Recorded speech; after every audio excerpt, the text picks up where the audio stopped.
Welcome to the Mobile Workforce Podcast, where we sit down and have real conversations with business leaders that have been where you are. During these interviews, we'll dive into what it takes to improve systems and champion processes that maximize performance. Each week, our trailblazing guests share their experiences and understanding of the workforce to help inspire change, challenge our thinking, and share what it takes to successfully travel the road to profitability. Now here's our host, co-founder and chief evangelist of About Time and WorkMax, Mike Merrill. Hello, and welcome to the Mobile Workforce Podcast. I am your host, Mike Merrill, and today we are sitting down with Steve Antill, the CRO at Foundation Software. Steve invests most of his time in building relationships across the construction industry.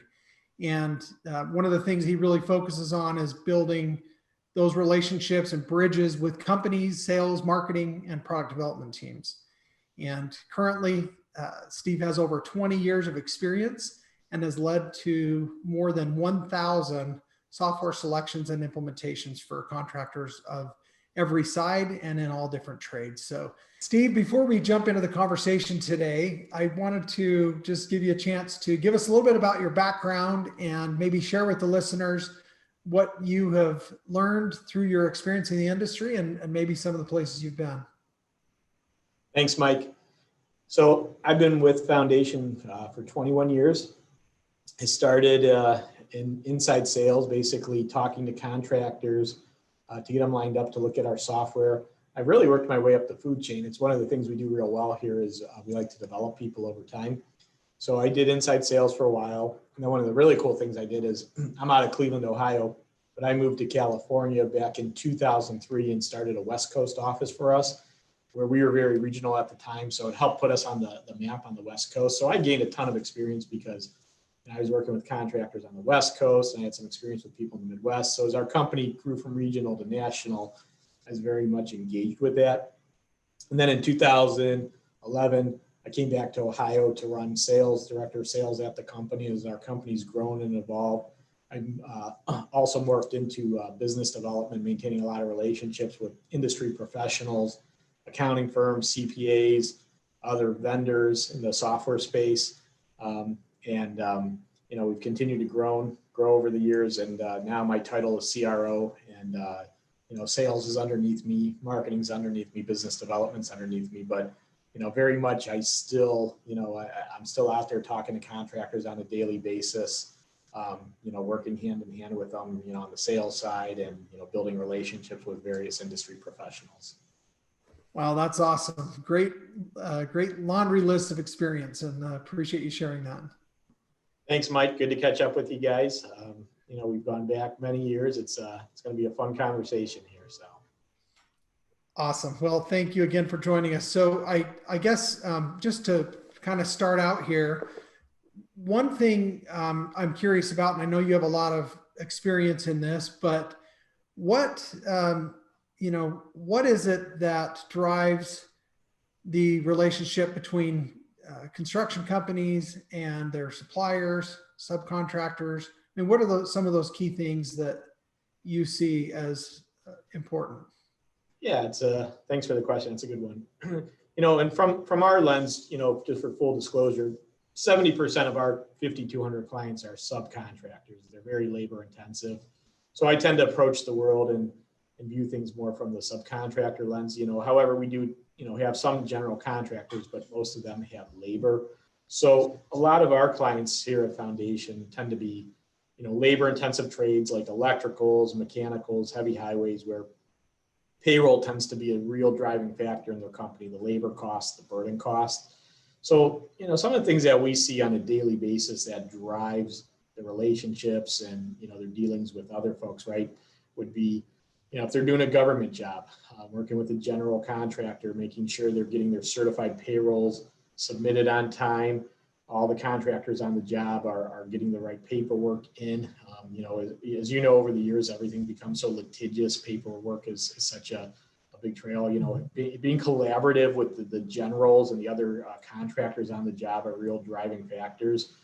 Making sure they're dotting their I's and crossing their T's, so to speak, as far as getting everything submitted. And then, the general is aware of that, and they're even communicating those items back up to the owners, the agencies, making sure everybody's working in unison on the project. So that's one thing. And then obviously, on the material side, right? A lot of these folks, especially the ones doing the install work, they're, staying on top of their purchase orders, making sure, their requisitions are getting to the suppliers, making sure those materials are getting delivered to the job in a timely fashion, so they're staying on schedule. And again, this is all collaborative, right? These guys are moving around job to job, and, especially now the last, 9 to 12 months, or, it's going to be coming up over time, making sure they're getting these materials at the job site, because a lot of this stuff tends to come from overseas often. Staying on schedule, communicating that up with the GC, making sure they're getting their piece done before the next contract, especially the next trade contractor comes in to do their piece. So this stuff is becoming more and more critical, especially due to COVID. I mean, you're dealing with suppliers, issues there, you're communicating this back to the generals, and dealing with all the other trade contractors in between. Yeah, so there's lots of different areas, and you kind of mentioned the suppliers, materials, the kind of sticks and bricks, if you will. Yep. That's one side, but there is another side too, and I think I'd be interested in hearing what your thoughts are on how important those relationships are between vendor partners, suppliers, workers, subcontractors, essentially the rest of the people that actually have to put those materials and in on a project, install those, deliver them, whatever their role is. I mean, how important do you think it is to have those communications properly set up with the people?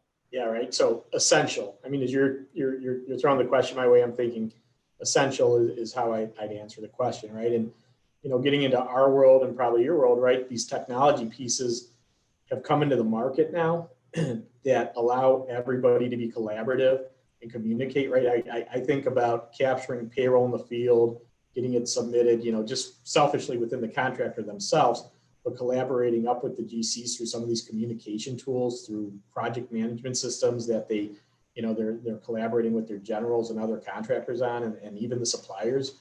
It's critical. It's essential. I mean, one delay, one person being off a few hours a day can throw a whole wrench into the process and to the job. Supplier getting stuff to a job site late can throw a monkey wrench into everything. So, I mean, think about this. I mean, right, we've been doing this for a while. So many of probably your clients and our clients, if we walked in their offices a few years ago, they were doing all their scheduling for labor and materials on whiteboards. Yeah. Yep. I mean, and now there's products out there that they use. And for example, right, we get these great labor scheduling tools that their guys no longer have to manually call in the office and find out where they're going tomorrow, what time they need to be there, what they're working on. They're actually getting a text notification telling them where to be, the supervisor to check in with, and same project managers are getting notifications of make sure you're talking to the general contractor tomorrow, do your safety inspection, make sure all the teams are working in unison. So, right, we're moving this direction fast now, where these unsophisticated contractors that were doing all these things manually from a communication standpoint that even 3 years ago were essential. But now we're getting to the point where everybody's actually being collaborative and working together and taking advantage of these better technologies now. So all that stuff is essential, and you just see a big movement of contractors taking advantage of tools to connect them up with everybody on the job.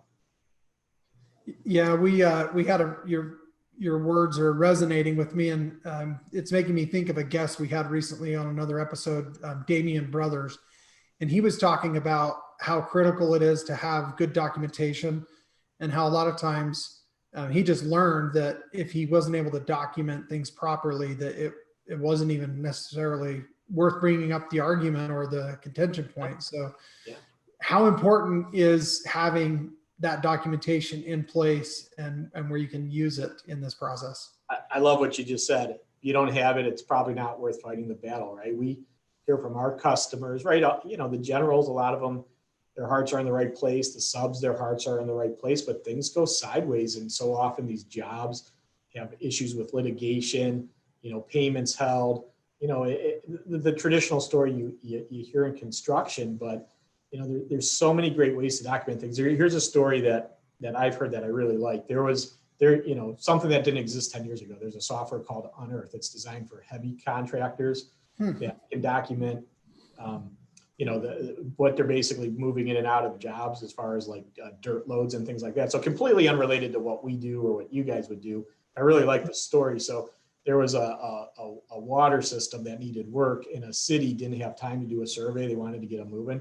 So their drawings and everything and survey went back to the 1980s, and they said, we got to get someone out there to fix it. So this contractor won the job.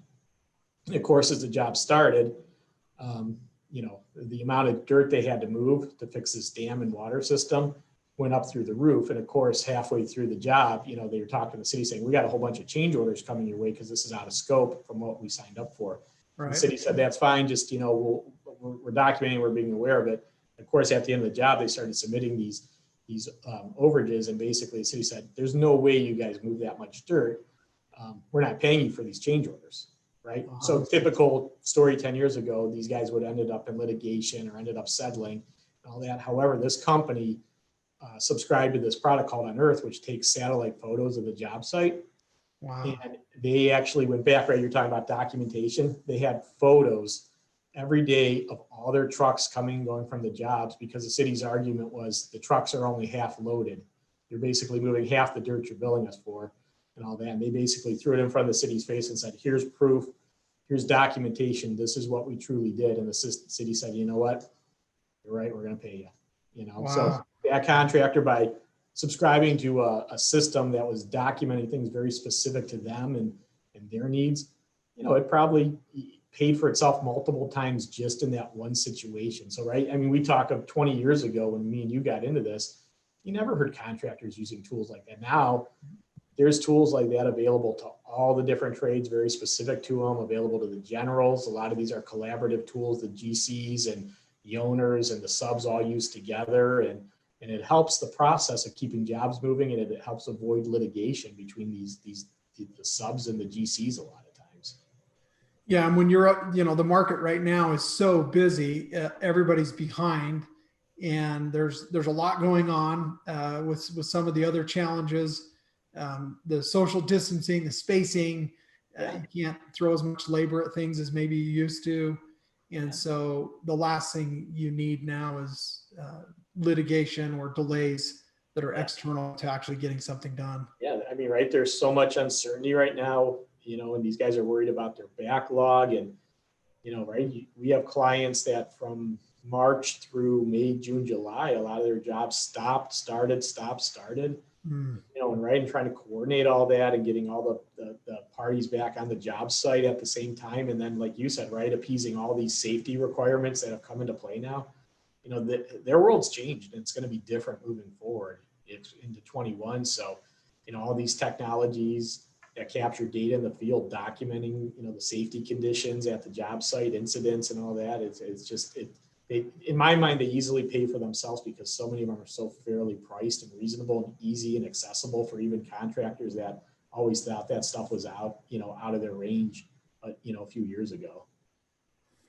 Yeah, that's very interesting. And I think, like yourself and me too, we have exposure to so many different contractors and so many different industries and different sizes, from little guys to huge guys, publicly traded companies. With that background that you have and that perspective, what do you think some of the biggest challenges are that contractors are facing or trying to solve today? Yeah, I come back to the word uncertainty right now. I mean, right, we're living in a moment right now, and we talk to our customers daily over here, and right, say people aren't nervous would be lying, right? It's just, it's November 17th when we're recording this, right? I mean, yesterday Michigan started shutting things down.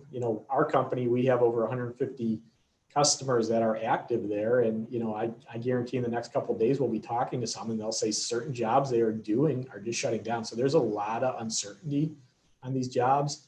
A lot of uncertainty about backlog, beyond the first half of next year for both small and large contractors.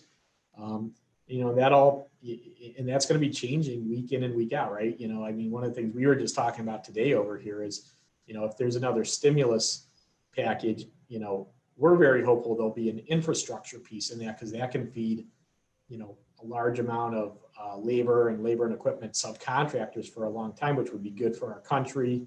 It'd be good for our industry as a whole. But again, until some of this stuff gets done, there's a lot of uncertainty in these contractors' minds. They just, they're very worried for the first time in probably 7-8 years, because the economy's booming and just because they're going fast still and haven't had shutdowns in certain areas.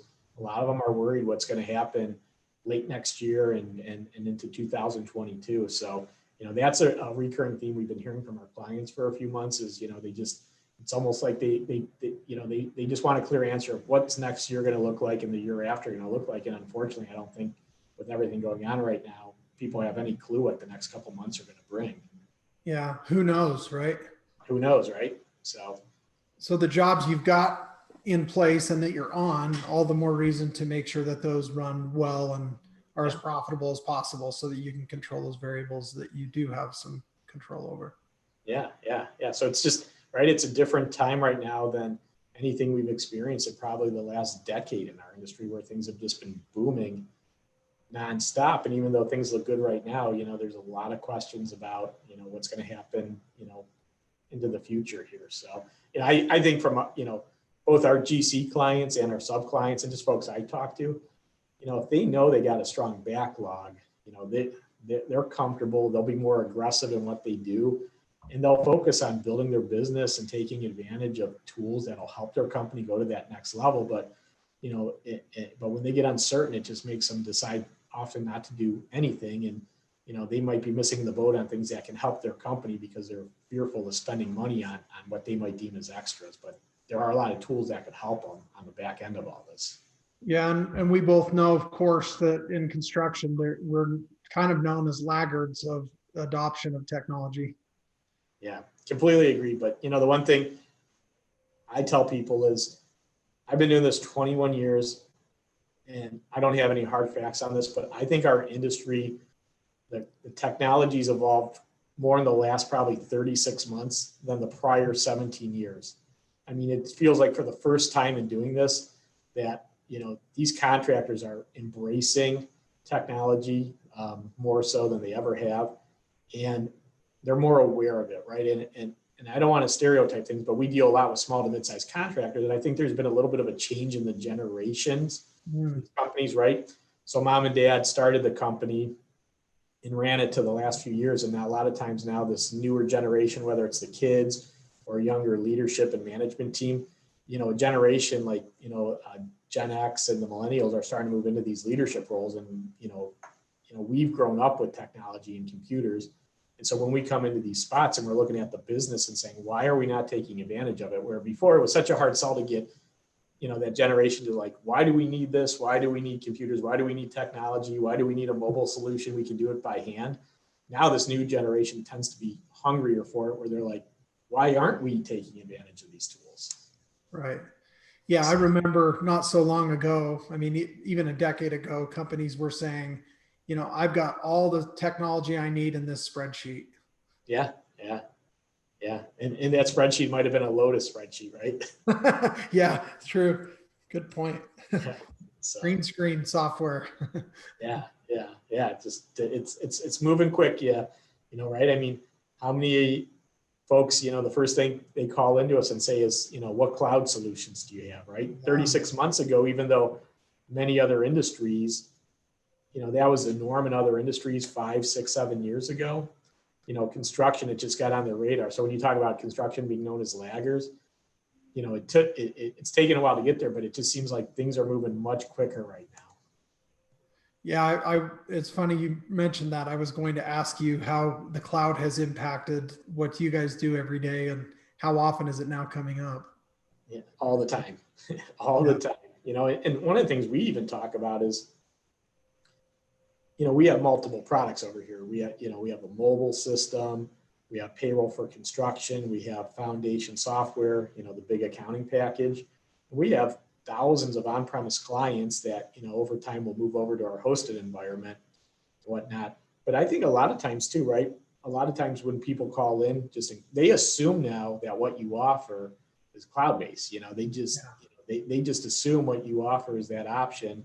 and they wouldn't even consider anything else but a SaaS or a cloud option, even if you were still selling on premise. So, right, it's there, it's just interesting where, once you start talking to them, they do start talking about, cloud and all that. And the one thing that I always talk about with our customers and things, and you guys may see it too, is I think we're going through this transition right now too, where I'll flat out ask, if I'm at World of Concrete or Con Expo, I'll ask the owner of a company, does your company have an IT strategy? Mm-hmm. A lot of times they're like, what are you talking about? And I think we're in that phase now, especially with these small to mid-sized contractors that may be a little bit behind the big, $500 million contractor. They may use a program like yours, like WorkMax cloud-based, but then they use Foundation on-premise version, and then they had an estimating system in for 20 years that is also on-premise. And you say, well, do you guys have a goal? Like, are you trying to move all your key programs you need to operate your business to a hosted environment? A lot of times they're like, no, we haven't had the conversation. And I'll say, well, maybe it's time you guys, put a roadmap in place where maybe 3 years from now, you want your WorkMax, you want Foundation, you want your estimating system all to be hosted in a cloud environment. So you're no longer maintaining that infrastructure in your office, So I think we're seeing a little bit of a mismatch now with a lot of these contractors where one or two of their key 3 or 4 programs are on premise, and then the other couple are cloud and all that. And they're a little bit back and forth. So, it's just trying to educate these guys to sit down and say, do you have a true IT strategy of what you're looking to do with your key, systems you use to run your business on a day-to-day basis over time? Well, so, and you mentioned, various systems, various products. How important is integration of those different systems if they've chosen some best of breed options? Yeah. So, right, we've gone from import export to API, right? So a lot of times our customers and our prospects we talk to, tell me about your APIs, right? Right out of the gate, that's the first thing. And we say, well, what are you looking for? I don't know. I was just told to ask about your APIs. All right. So I was going to say, they didn't used to even know what the word meant or, what the acronym was, referring to, but so it sounds like some still don't, but they know they need it. Yeah. Right. So we're getting a lot of push from customers, because they no longer want to export from one system and then manually import it in, which, to tell you the truth, that works fine for a lot of folks with certain systems. It works fine, but as time goes by, that'll become less and less as more API tools get written. So we do have much more of a demand for APIs now than we did probably 18 months ago, 24 months ago. I'll give you an example. We have a really good relationship with Procore, and obviously, they're the big player in the industry right now. So, we've developed API tools with them, and they have a great system, but our average customer is always looking at it from our lens, right? The accounting world, and their users doing it from their side, from Procore, the operational standpoint, which they do things different than us. And, we get the call all the time is, hey, we want to use these API tools, make Procore and Foundation talk. And we're like, okay, we have these available. So I tell our average customer, I'm like, understand the technology part of that is the easy part. It's still unifying your team and creating the collaboration between office and operations. So you guys are on the same page of what you want to bring back and forth between the two systems, right? Because, for example, our accounting folks are so embedded in setting up vendors and accounts payable, because that's a traditional accounting function, where a typical Procore user maintains their vendor list in Procore because they're writing POs and subs out of there and all that. And, so sitting these teams down to say, okay, you can send vendors from Procore into Foundation. How do you feel about that? And the operations team says, that's what we want to do. And then the accounting folks says, no. We want to maintain complete control. We want to set the vendors up in Foundation and send it to Procore. So our API with them works both ways, their preference, and the technology part's the easy part. It's getting their teams to agree of how they want these workflows to go between the two systems tends to be the struggle because they just don't see the world from the same lens. But as we get more clients using those API tools and we continue to have conversations and dialogue with Procore, as we share more customers, for example, we're putting better processes in to say, hey, these are best practices other companies have done, and this is how these things have worked for you. So, yeah. Yeah, that's interesting how, again, I like how you said they're looking at it from their perspective. In, again, a power user in Procore may not be the power user in Foundation, is kind of hearing. Yeah, right. The power user in Procore may not fundamentally understand the flow of accounts payable posting into general ledger and into job costing. It's completely foreign to them and all that. And a typical accounting manager may not know the complete workflow of how the PM's going through in developing, change orders in Procore. They just, we want the change orders in Procore to talk to Foundation. Well, what type of change orders do you want to come back to Foundation to update, your job costing in Foundation? A lot of times they're like, I don't know. Well, we need to sit these two teams down together and explain what we can do and that. So the technology, again, is the easier part. It's getting those two teams to agree and understand how both systems work and can talk. That tends to be more the challenge. So, I think just as a whole in our industry, as more API tools get developed out, we're gonna continue to deal with that system by system, cross each bridge one at a time. Especially like, we have an API tool with ProEst estimating software, and we just had a client last week, really good longtime client that started asking for more things than the API offers, and ProEst like, it'd be nice if you guys did this. And we started looking at it, and we're like, I don't even know if this logically makes sense. What the estimator wanted to do doesn't really make sense in our system. So we got them together on the phone, all three of us, and kind of talked through it. And then they were kind of like, oh, you're right. There would be no point in doing that, even though he thought that could be something that would benefit their client. It's just not something that happens in the accounting side. So again, another example where different departments see the world from different lenses. Yeah. And I think, I'm having flashbacks of so many conversations that I've had. In fact, even just a couple of weeks ago, we had a new client, and they're in kind of the mining and energy space, and in a big room with 8 or 10 people.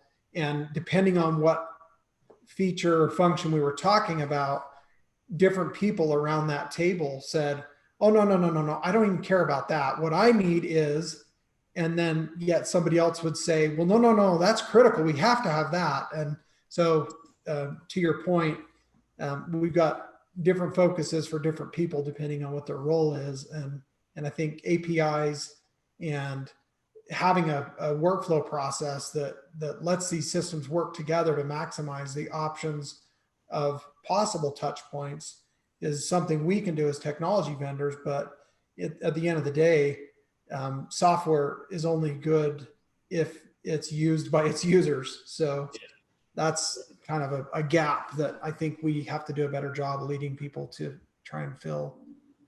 I like what you said there, in that example. You said, I do not need that, or I do not want that, right? So again, a lot of times, one of the things that I've seen exist in our industry for so many years, at least since I've been in it, is, these teams work in silos, right? Accounting, field, estimating, they work in silos. And right, as good as companies like you're doing developing APIs and we're doing developing APIs like the one we have with Procore, at the end of the day, we're still in a people business. And I always reflect back to Fred Odie, our founder. I remember probably in the year 2000, he said, if you can connect the field and office and get them talking together, you'll be a millionaire overnight. And looking back on this, the truth is you would have been a multimillionaire overnight because, they worked different from each other. And there's been a traditional disconnect between those business units for so many years. And these API tools are great that we can bring them together. But at the end of the day, we're still in a people business, getting people to sit around that table and capitulating on certain things and making sure organizationally as a whole, they're all in alignment in what they're trying to achieve. And I think once you cross that bridge, which I think for the first time in our industry, we're doing more of now than we've ever have, then these companies are effectively utilizing, all these tools together the correct way. But at the end of the day, right, we're in a people business. If you can't get the different departments to change their behaviors, as great as these tools are, chances are they're not going to work for them. So, yeah, great point. So you're with Foundation Soft, which is essentially a construction job cost accounting solution. Is that defined properly? Yeah, it's a great way to define it. You nailed it. So tell me, with that definition, what is that? What does that even mean? Say I'm on QuickBooks or something, more simple, not as specialized. What does that mean? True job cost accounting. Right. What are the different- So I'll give you the salesman answer, and then we can drill down a little bit, right? Okay. So an easy way to approach this is, we've made our living as a company at, Foundation Software. We love QuickBooks. Without QuickBooks, we probably wouldn't exist, because QuickBooks is such a great starter software for general businesses. And right, just like anyone else, a construction company starting off finds their way to it more often than not. So right. We in the companies we market to, we believe there's probably over 100,000 construction companies that could use our product that use QuickBooks around the United States. So there's just a tremendous amount of businesses that use QuickBooks. Millions, yeah. Yeah, millions, and probably 100,000 between 3 million to 25 million commercial construction companies that we're chasing. So what happens a lot is they often run their business like a check register, right? It's all cash based, paying their bills, all that type of stuff. And then they grow up a little bit and get a job that's bigger than anything they've had. And, they tend to start with tracking things by labor, material, subs, equipment costs, other. And then they start growing and doing well. And then they may say, hey, we want to put a coding structure in place.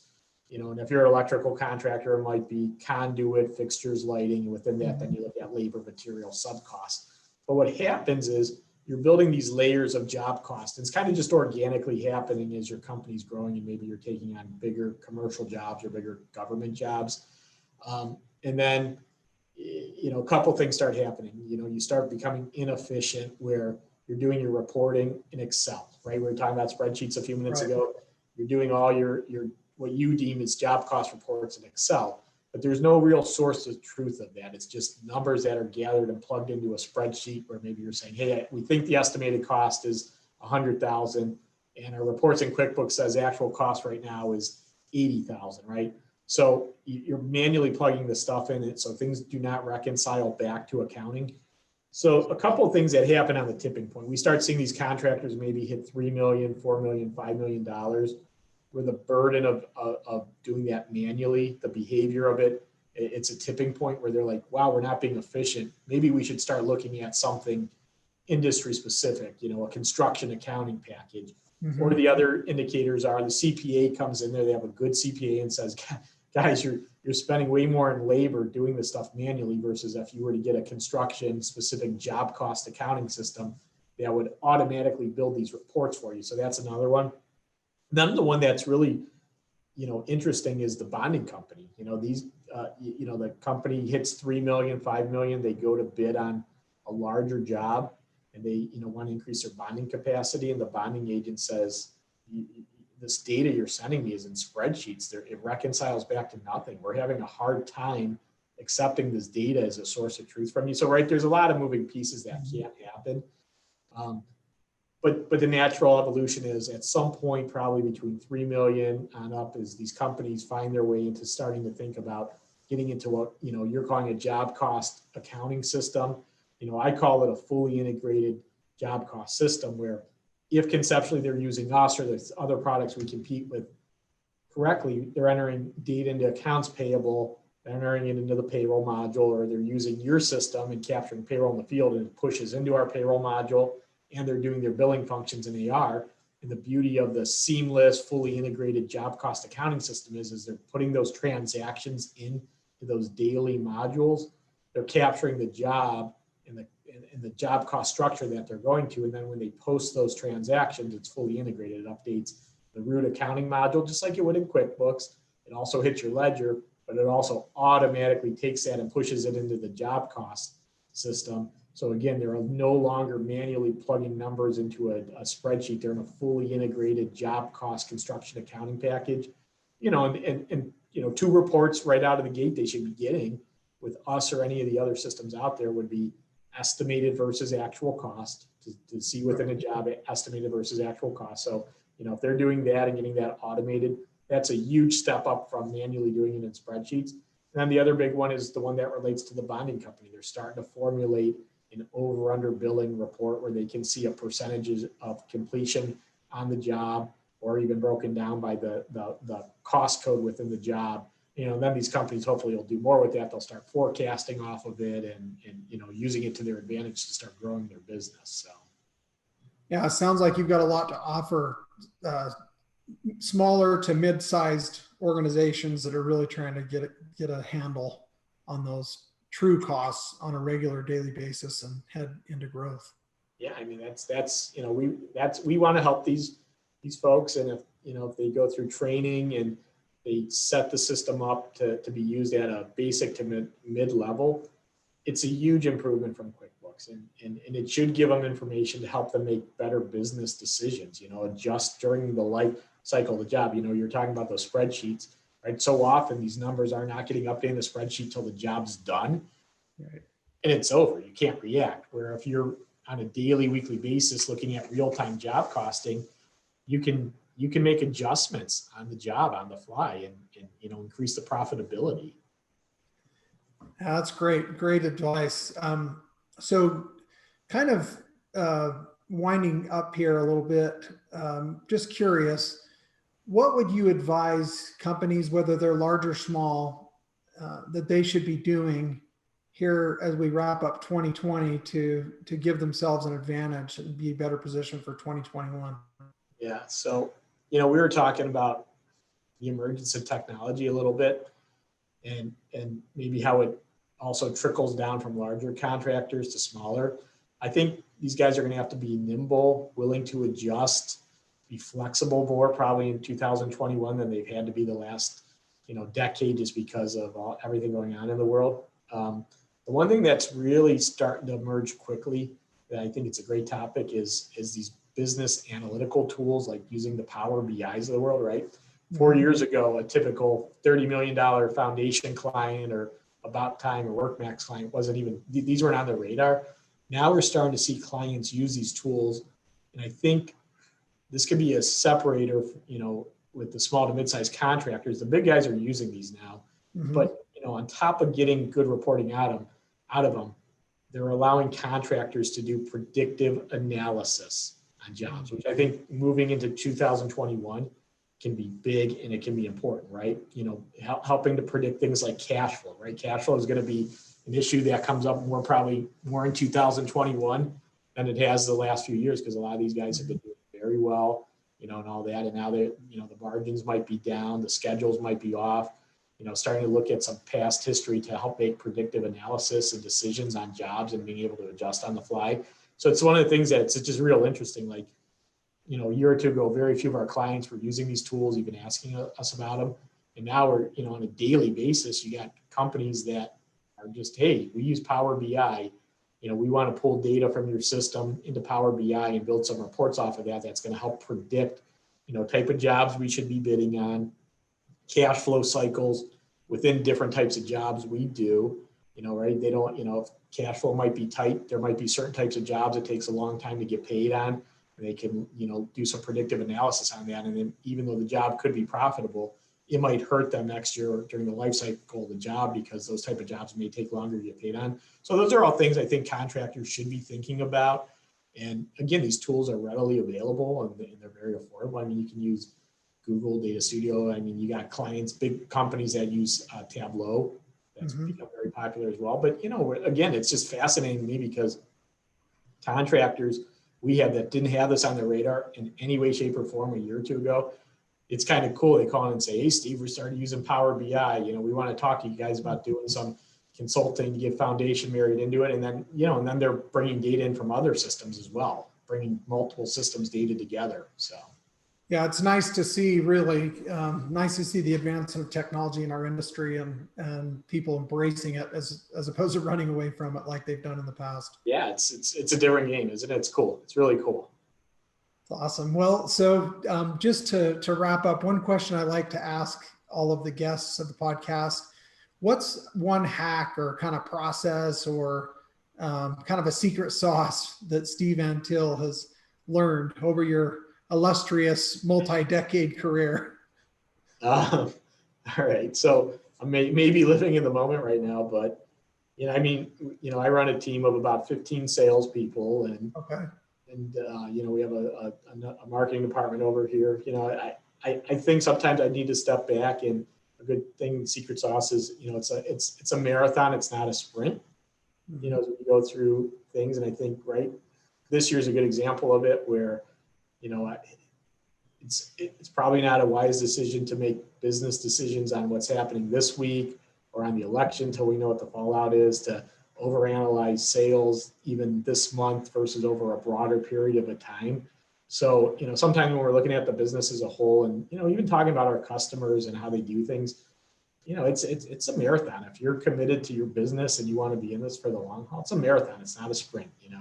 Take your time, be patient. Sometimes, I was telling my 11-year-old son the other day, sometimes the best decision you can make in life is no decision. Like, if you're unsure of what you're going to do, maybe doing nothing is better than doing something that you're unsure of, because he's 11 and there's something he wants and he's not sure he has enough money, and, and he wants to, so I was like, listen, if you're not sure that's what you want, save your money, do nothing. And then maybe in another month, if you still want it, spend your money on it. There's no rush.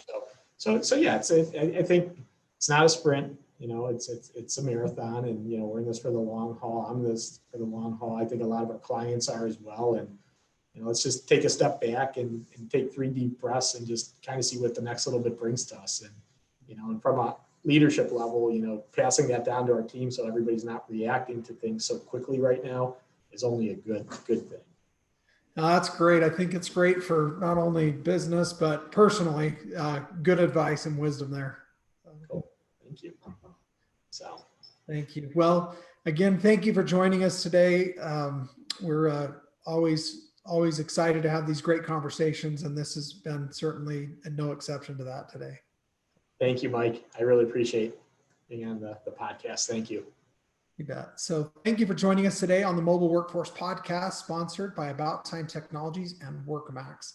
If you like the conversation Steve and I had today, and we're able to get some tidbits or helpful information that you enjoyed and can implement, please give us a rating and a review on your favorite podcast platform. And remember to follow us on Instagram @WorkMax_, and we'll catch you on the next one.